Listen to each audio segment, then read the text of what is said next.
sports medicine, we're an outreach as far as what we try to do in West Texas. We spend a lot of time around a lot of well kids that are here in West Texas, but unfortunately they get sick real quick.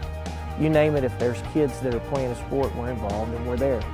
And so when I use the word outreach, that really is what we do. Shannon allows us to not just stay inside a clinic, to not just stay within the walls of the facility that we have, but really our clinic is out here in West Texas. So much more goes into it.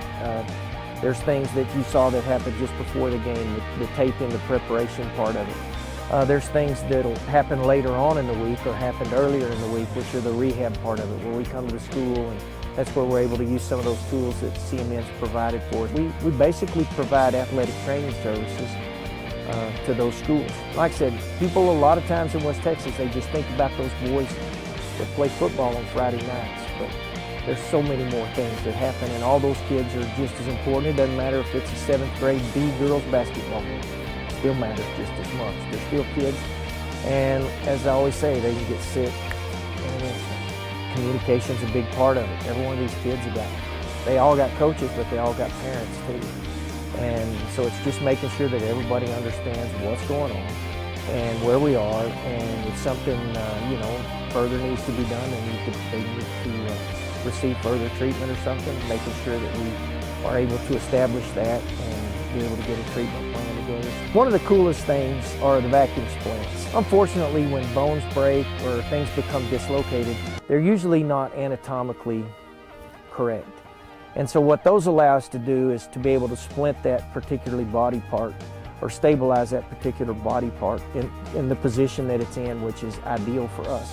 We talk about the portable E-stem units. What they do is also really important because it can be involved in the acute phase of an injury. In other words, that's something we can use at halftime. It's something we can use immediately after a game. We can use them to actually stimulate the muscle, to get the muscle to start functioning and to start working, even when the body won't let it do it.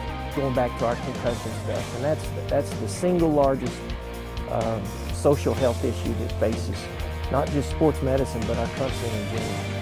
And so the management of how we deal with those things, and to think that our answer to it was an iPads and iPhones, but really that was our answer to how we needed to be able to do it.